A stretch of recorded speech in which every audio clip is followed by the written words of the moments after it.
The Buddha recommended practicing mindfulness of death because, as he said, it leads to the deathless.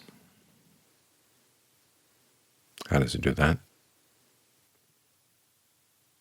There are basically two things you have to keep in mind. That's what the mindfulness part is. One is the fact that death could happen at any time. That's to give rise to a sense of urgency, realizing there's work to be done. That, of course, depends on the other thing you have to keep in mind is the Buddha's explanation of what happens at death.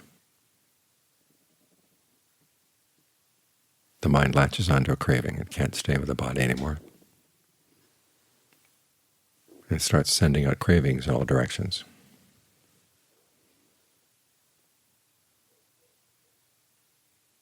There's one passage where the Buddha calculates that there are 108 different kinds of craving. And that just happens to do with the time frame for the craving. The specifics can make many, many more. But he says you cling to your craving in the same way that a fire in one house, as it moves to another house, clings to the air. We would say that the wind blows it, but their explanation was that the fire needed some sort of support, some sort of sustenance, and the wind provided the sustenance. It clung to the wind. That's how it got to the next house. So that's how a being leaves this body and goes to another body. It's clinging in between. So that tells you the kind of work that has to be done. Training your clingings, being very clear about where your desires are going, and having some control over them.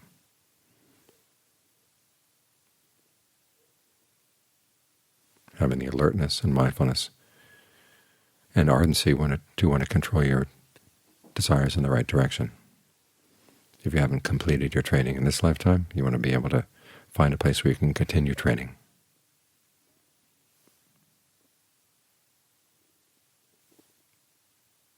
So that's what you're preparing for. This, of course, is one of the reasons why we practice concentration.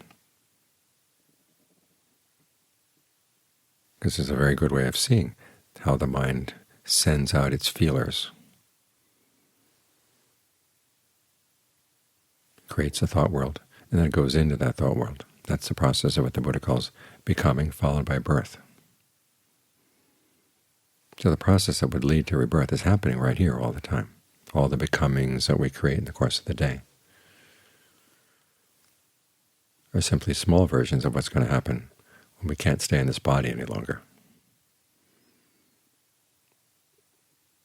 And different worlds will appear to the mind, and you'll choose one to go into.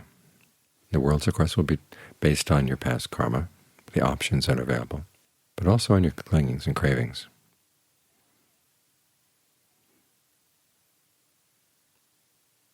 So if you've got craving for sensuality, it might take you to a sensual place where it looks like it's going to be pleasurable. But look at the human realm. It's one of the better sensual levels. Yet look at all the suffering all around us. This is one of the reasons why the Buddha says if someone is on their deathbed, you try to make them let go of human sensuality, to see the drawbacks of human sensuality, and at the very least focus on deva sensuality, something better. Of course, even that has its drawbacks. So ideally, get them so they can see that any kind of construction of a sense of self will take them to a world where there's going to be some suffering. If they can let go of that construction, that process of wanting to create a self around any kind of clinging, then there's opportunity for release. That's the ideal. So that's the work to be done.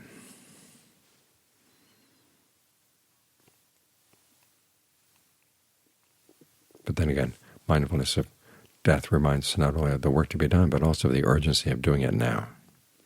Because it's so easy to put things off. Say, I'm a little bit too tired tonight, or I'd like a little bit of pleasure before I settle down in the meditation. Think about something I like. But suppose the big one came, the big earthquake, and the sala collapsed. And your last thought was about what you'd like to have for a meal tomorrow,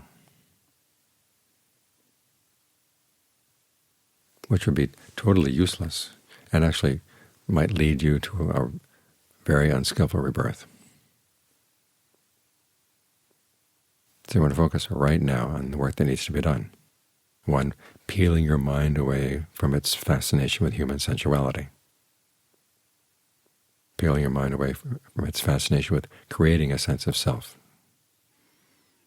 Its habit for creating states of becoming and then going into them.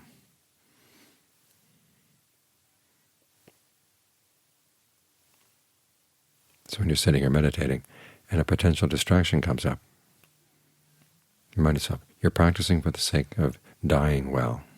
So you don't want to let the mind slip off into the distraction, no matter how innocent or innocuous it may seem. You want to stay continually with the breath. Any feelers that would go out from this, you just want to cut them off.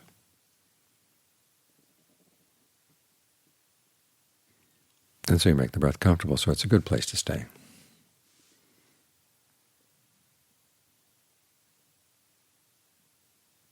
But you keep reminding yourself you're here in the present moment, not because the present moment is a wonderful place, or because it's the only place to be, what they call the eternal present. It's because there's work to be done here. That's always the Buddha's focus. Every time he talks about the importance of being in the present moment, it's always in the context of mindfulness of death and the work that needs to be done. As he says, doing your duty right now, right now.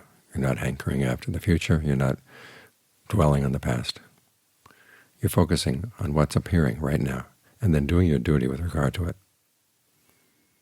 which is training the mind so that it can let go of its cravings, not slide so easily into its states of becoming.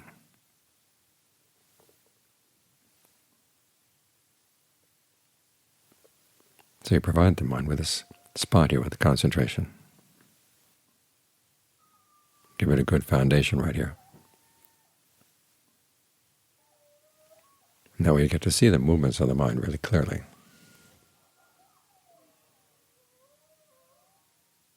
And then you can figure out what to do with them. The problem is, of course, you may not die with the next breath. You may live on to be 80 years old, 90 years old. So we do have to plan our lives. The Buddha never says just abandon all thoughts of the future and just focus on right now. You do have to plan. But learn how to wear your plans lightly. So you keep your priorities straight. The priorities are the training of the mind. So even while you're at the monastery, and there's a lot of work to be done. But learn how to create a space inside your mind where you can do the work of the mind and the work outside as well.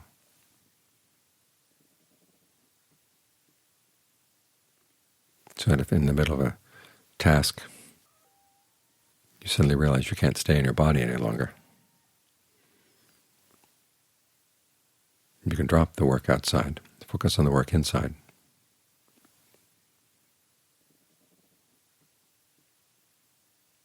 And prepare yourself to go well.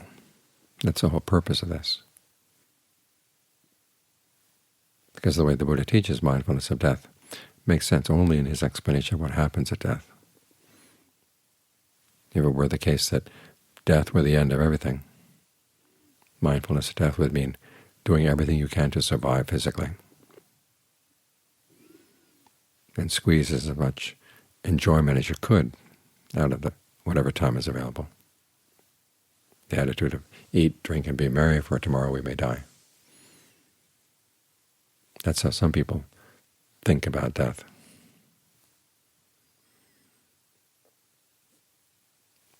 But as the Buddha pointed out, a basic principle of mundane right view is there is a next world, and it is built by your karma, built by your actions. As explained further in Transcendent Right View, your state of mind is going to be very, very important at the moment of death. You want to be able to see your clingings, see your cravings.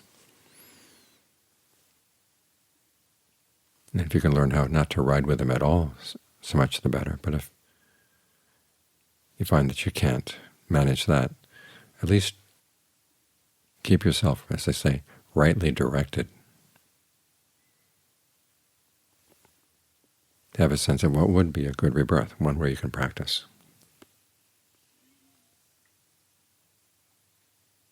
But always keep in the back of the mind that even places that are good to practice have a lot of dangers.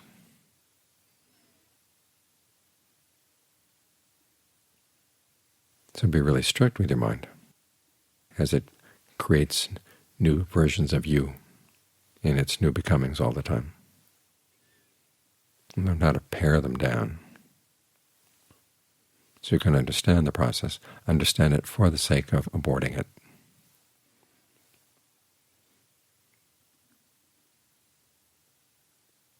Because it's only then that you can be really free. Otherwise you're stuck living in time. And time just slips away. All the things you think of accomplishing, they just go right through your fingers.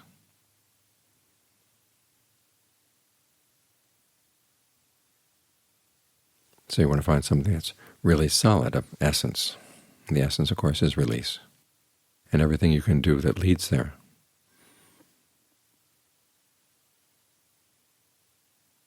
takes its value from the fact that it is related to release.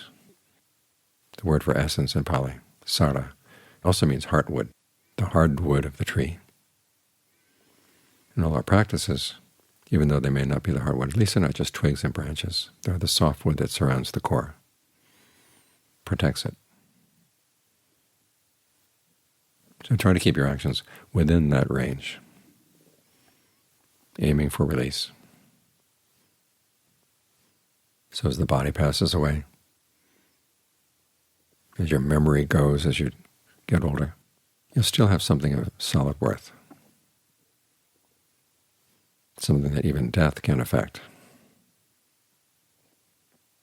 or have any impact on.